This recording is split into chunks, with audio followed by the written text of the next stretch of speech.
plane used during World War II, but this one is different. It's not from decades past. This Spitfire is actually brand new and built from scratch by a man who desperately wanted one but couldn't afford an original.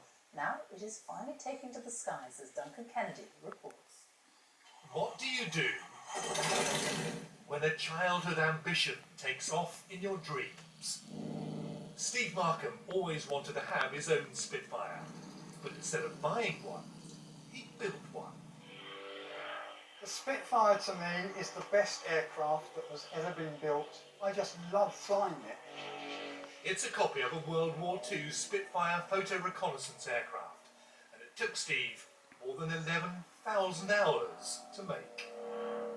Has this been a labour of love?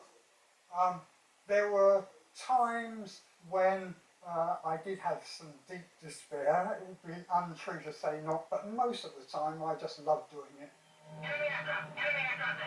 Steve was inspired as a boy by this film about wartime fighter pilot Douglas Bader and fell in love with the Spitfire's graceful lines.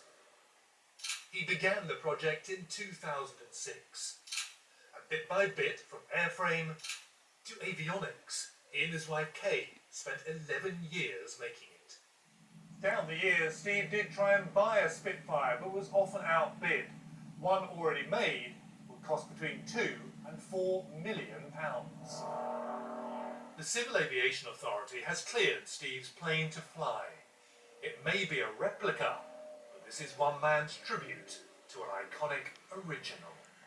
Duncan Kennedy, BBC News, in Hampshire. That is quite a hobby. Let's have a look at the weather now. Nick Miller is here. I'll start with something that most of us haven't seen today. Well done, Steve. The sunshine. And Kay. Northern Scotland. For most of the rest of us have been close to weather fronts with cloud, some rain that moved north overnight with the rain, and then tomorrow.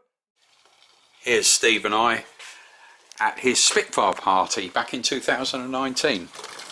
So it only remains to say, look after yourselves, stay safe, and enjoy what days we have.